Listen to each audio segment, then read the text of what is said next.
오늘의 말씀 시편 108편입니다. 여러분들 108편 읽어보시니까 어떠십니까? 어디서 많이 본 것 같지 않습니까? 그렇죠. 시편 60편 해봤습니다. 또 봤습니다. 어디서 보셨죠? 예, 100점입니다. 하나는 57편, 하나는 60편입니다. 이 얘기는 우리가 시편 개요할 때도 얘기했고 아마 이 이야기는 제 기억상으로도 대여섯 번을 했습니다. 이 108편은요.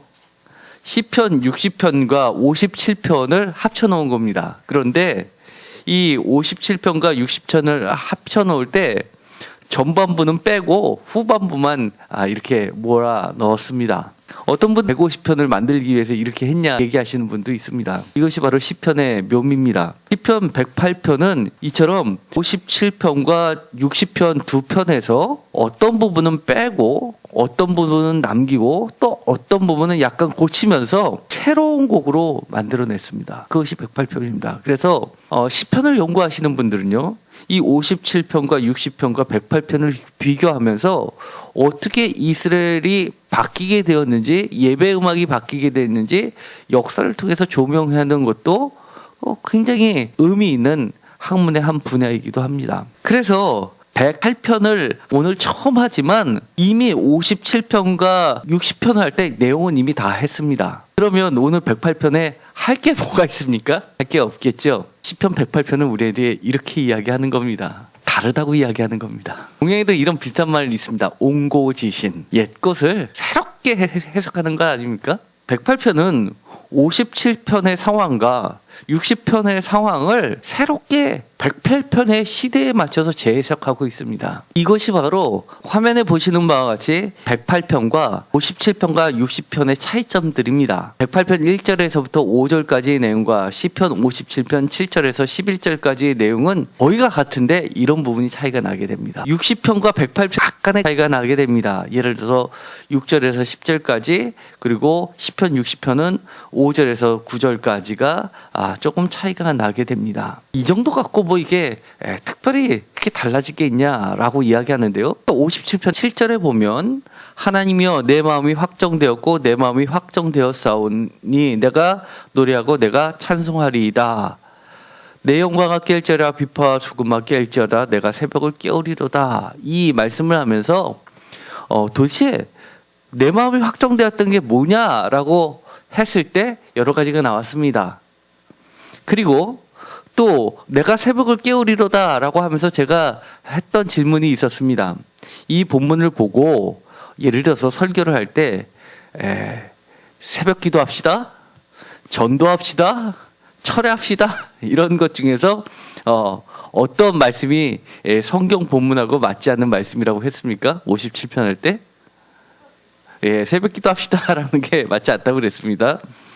새벽 기도를 이야기하려면 다른 본문을 이야기하는 게 차라리 낫습니다. 왜냐하면 이 57편은 전반부가 매우 암울한 상황을 그리고 있습니다. 그리고 특별히 밤을 지새우면서 성소에서 밤을 지새우면서 새벽을 맞는 것이기 때문에 차라리 철회합시다라는 이야기는 맞는다고 했습니다. 그렇죠? 기억나십니까? 그런데 이 108편에서는 내가 새벽을 깨우리로다 라고 하는 본문이 나옵니다. 그런데 똑같은 내가 새벽을 깨우리로다 라는 그 본문인데 108편에서 예를 들어서 철회합시다 라고 설교하고 또 새벽 기도합시다 라고 한다면은 무엇이 잘못됐습니까? 108편에서는 철회합시다 라는 게 틀립니다. 108편에서는 새벽 기도합시다 라는 게 오히려 맞습니다. 왜 그럴까요? 이 108편에는 이 57편에 있는 그 암울한 상황이 그려내져 있지 않습니다. 그리고 밤을 지새운다는 이야기도 없습니다. 그런데 학자들이 보기에 이 108편의 배경은 바벨론 포로 시기입니다. 57편보다도 훨씬 더 어려운 시기입니다. 그럼에도 불구하고 이 108편의 시인은 옛날부터 내려오던 예배 음악에서 전반부를 다 빼버리고 과감히 후반부만을 시작으로 노래를 하고 있습니다. 그 이야기는 이 시인은 이 108편을 부르면서 57편을 상정을 하되 어떤 마음으로 불렀냐 하면 57편을 불렀을 때보다 더 우울하고 암울한 나라를 빼앗긴 시대일지는 모르지만 내가 이 찬양을 부르면서 새로운 시대를 여는 심정으로 부른 겁니다. 그래서 화면에서 보시는 것처럼 108편과 57편을 비교할 때 108편에서는 내 마음을 정했습니다가 1회로 되어 있고 57편에는 2회로 되어 있어서 마치 약화된 것처럼 내 마음을 정하고 확정시키는 것이 약화된 것처럼 보이지만 오늘 표준 세번역을 보면 이렇게 되어 있습니다. 1절 하나님 나는 내 마음을 정했습니다. 진실로 나는 내 마음을 확실히 정했습니다. 내가 가락에 맞춰 노래를 부르렵니다. 내 영혼아 깨어나라 라고 번역을 했습니다. 진실로 나는 내 마음을 확실히 정했습니다 했을 때 기억하고 진실로 밑에 이렇게 각주가 달려 있습니다. 기억, 히브리어 사본과 70인역과 시리아역을 따름 마소라, 히브리어로 된 마소라 본문에는 이 구절이 없음이라고 되어 있습니다. 57편에 2번 반복되는 것을 한 번으로 줄였지만 진실로라는 말을 집어넣으면서 확실히라는 말을 강조하면서 그것을 강화시키고 있다는 겁니다. 굳건한 의지를 확실하게 보여주고 있다는 겁니다. 그러면서 파야 수구마 깰지어다 내가 새벽을 깨우리도다 새 시대를 연다고 이야기를 합니다. 특별히 바벨론 시대의 비파와 수금과 다윗 시대 더 나아가서 솔로몬 성전이 지어지고 솔로몬 시대의 비파와 수금은 차원이 틀립니다. 왜 차원이 틀릴까요? 비파와 수금은 대표적으로 어떤 악기입니까? 전 세계에서 가장 아름답다고 하는 성전 솔로몬 성전에서 수많은 레위인들이 찬양을 부리고 오늘날에 단연 전 세계 1등 관현악단을 그런 관현악단보다도 더 뛰어난 악단들이 악기를 들었을 때 대표가 바로 비파와 수금입니다. 지금 뛰어나다는 이 비파라는 이 악기도 사실 다윗 시대, 솔로몬 시대 것을 본떠 맞는 것에 불과합니다. 시편 137편 기억나십니까? 이 세상에서 가장 슬픈 노래라고 하는 것. 저는 대표적으로 바벨론 포로기 때 불렀던 노래입니다. 137편에 보면 마음 아프게 하는 것이 있습니다. 1절 우리가 바벨론의 여러 강변 거기에 앉아서 시온을 기억하며 울었도다. 2절을 다 같이 읽을까요? 그 중에 버드나무에 우리가 우리의 수금을 걸었나니. 여기에 뭐가 나옵니까? 수금이 나옵니다. 이 바벨론 포로에 잡혀 있을 때 그들이 이 수금을 어디다 걸었습니까? 버드나무 가지에 걸었습니다. 그들이 벌거벗던 채로 목과 다리에 쇠사슬이 걸린 채로 바벨론으로 끌려가면서까지도 가져갔던 물건들이 있었습니다. 바로 예배 음악 때 썼던 비파와 수금이었습니다. 바벨론 포로를 거치면서 더 이상 비파 또는 수금은 예배 음악에서 사라지게 됐습니다. 너무나 가슴 아픈 이야기입니다. 그런데 이 108편의 시인은 깨어나라고 이야기합니다. 비파야 수금아 깰지어다 라고 이야기합니다. 내가 다른 사람도 아니라 내가 새벽을 깨우겠다. 새 시대를 열겠다 라고 이야기를 합니다. 이야기를 들으면 뭉클하지 않습니까? 마치 우리가 3.1절에 의기에 차서 총탄 앞에서도 수없이 죽어가면서도 만세를 부르짖던 수많은 사람들의 육탄 함성이 느껴지지 않습니까? 비파와 수금아 깰지어다 내가 새벽을 깨우리로다 라고 하면서 4절에 보면 하늘보다 높으신 하나님을 찬양하고 있습니다. 그 주의 진실은 궁창에까지 이른다고 이야기를 합니다. 그런데 이 하늘보다 높으시며 라는 이 이야기 이것도 우리가 그냥 지나칠 수 있는 이야기입니다. 그러나 이것은 그냥 지나쳐서 들으면 안 되는 이야기이기도 합니다. 표준세 번역은 이렇게 번역합니다. 주님의 한결같은 그 사랑 하늘보다 더 높고 주님의 진실하심 구름에까지 닿습니다 라고 번역을 합니다. 어떻게 번역한다고요? 원문에는 하늘보다 더 높고라고 번역을 합니다. 화면을 보시면 어떻게 되어 있습니까? 인자하심은 하늘 위에, 원어는 이렇게 되어 있습니다. 인자하심은 하늘 위에. 그러나 57편은 어디까지 되어 있습니까? 주의 인자하심은 하늘까지입니다. 약간의 차이인데 하늘까지에서 뭐로 바뀌었습니까? 하늘 위로 바뀌었습니다. 사실은요, 이스라엘 사람들은 전통적으로 하늘 위에 대해서는 그렇게 관심이 많지 않았습니다. 전통적으로. 사람이 죽으면 어디로 내려갔습니까?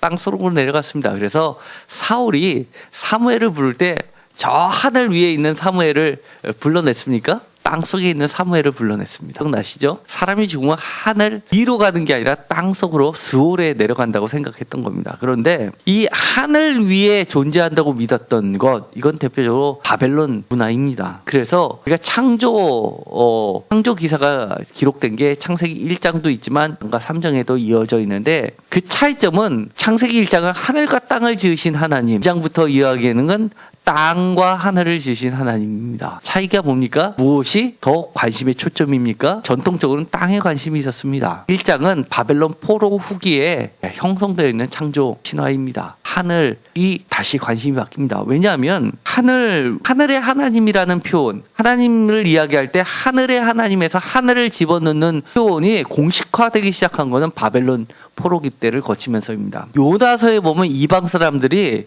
요나에게 이야기하는 장면이 나오죠. 하늘의 하나님을 이야기합니다. 하늘의 하나님이 저주를 내렸기 때문에 그분을 달래기 위해서 하늘의 하나님이 노하시는 걸 거두시면 파도가 잠잠해진다고 이야기를 하는데, 하늘의 하나님이라는 표현을 씁니다. 이것은 전통적으로 유대인 사람들이, 이스라엘 사람들이 자신의 하나님을 부를 때 썼던 용어가 아니라 이방인들이 이스라엘의 또는 유다의 하나님을 부를 때 썼던 말입니다. 그 흔적이 남아있죠. 예를 들어서 이 엘리야가 싸울 때 대적자들이 이렇게 이야기합니다. 이스라엘의 신은 산의 신이다, 전쟁의 신이다, 이런 얘기를 합니다. 하늘의 신이다, 이런 얘기를 하지 않습니다. 그리고 하늘의 하나님이라는 표현이 제일 많이 나오는 게 다니엘서입니다. 바벨론의 배경을 가지고 있죠. 8편에서는 이렇게 이야기합니다. 바벨론 사람들이 믿고 있었던 하늘의 여왕, 스타벅스에 나오는 그 로고, 하늘의 여왕을 섬겼던 바벨론에게 이렇게 이야기하는 것보다, 그 여신이 있었던 것이 하늘이라면 하나님은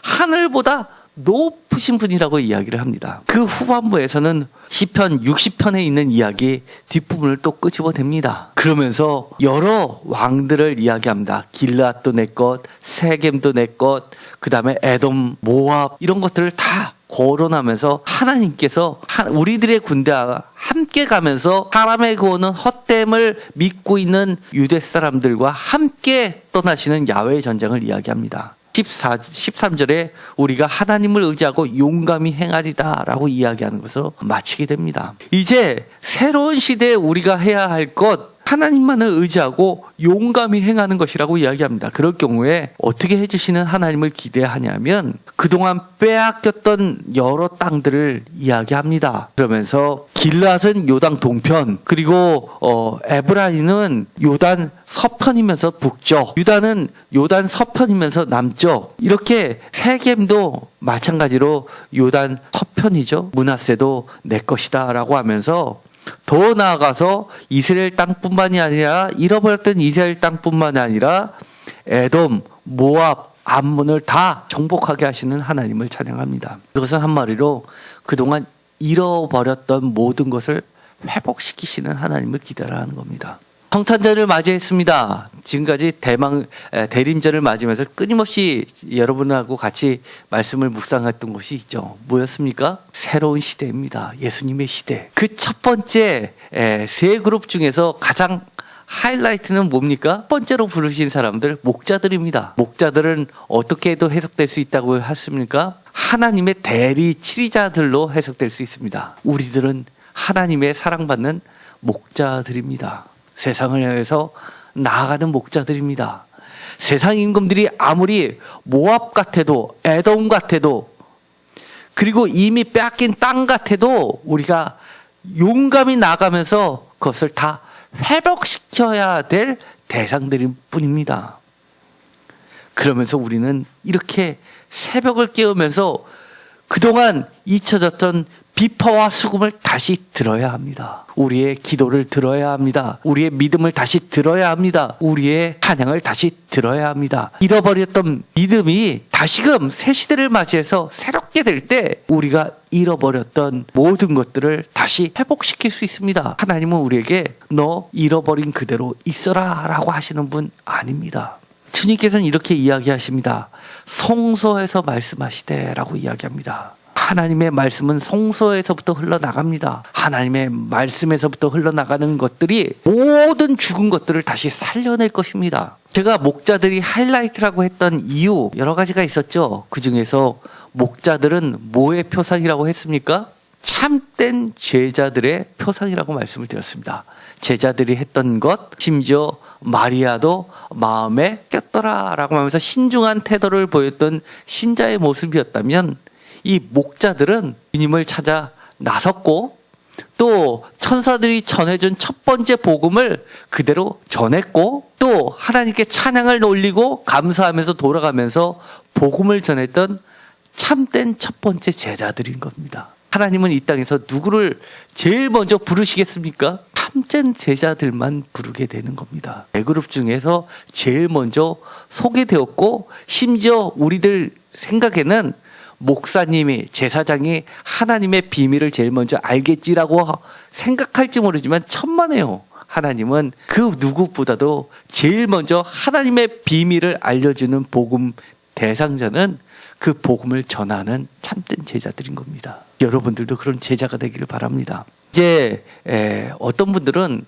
이러시는 분들이 있습니다. 성탄절 맞이해서 즐겁게 보냈습니다. 그러고 나서 일상으로 돌아갑니다. 성탄절이 오늘 읽었었던 것처럼 57편이나 60편 전의 과거의 이야기로만 묻어두고 떠나신다면 그분들에게는 이 108편은 존재하지 않습니다. 108편을 부르는 시인은 우리들에게 이렇게 이야기하는 겁니다. 여러분들도 너도 오늘 108편을 부르라 라고 이야기하는 겁니다. 예수님의 과거의 사건만이 아니라 오늘날 지금 내가 살고 있는 이 삶터에서, 현장에서, 심지어 학생들이 있는 학교 현장에서도, 내 자신의 깊은 곳에서도 그렇게 새로운 새벽을 깨우라고 이야기를 하는 겁니다. 목자들의 걸어갔던 그 길은 우리가 생각했던 것보다 상당히 먼 길입니다. 실제로 베들레헴에서 목자들이 치던 곳에 지금 성지순례를 가보면 목자들의 교회라는 것이 세워져 있습니다. 같은 베들레헴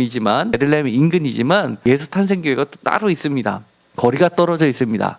그런데도 불구하고 지금은 12월 24일 밤 10시가 되면 그 목자들의 교회에서부터 시작해서 예수님의 탄생교회까지 퍼레이드가 펼쳐진답니다. 온갖 목동의 복장을 하고 퍼레이드를 한다고 합니다. 막상 우리가 지난 주일날 베들레헴 교회를 보셨죠? 지금은 건물이 되어 있지만 그 안에 들어가면 동굴입니다. 동굴이 그대로 있습니다. 그런데 건물이 없었을 때의 동굴 상상을 해보셨습니까? 우리가 전에 동영상으로 험난 공룡대 동굴들 보여드렸죠? 멀리서 보면 도저히 구멍이 어디 있는지 잘 우리가 발견을 못합니다. 그런데 먼 곳에서 목자들이 그 많은 동굴 중에서 어디가 예수님이 동굴 안에 계시는지를 어떻게 합니까? 일일이 다 들어갔다 나왔다 천사들이 이야기해준 그 표적을 찾기 위해서, 구유에 놓여 있는 예수님을 찾기 위해서 얼마나 그 많은 동굴들을 샅샅이 뒤졌겠습니까?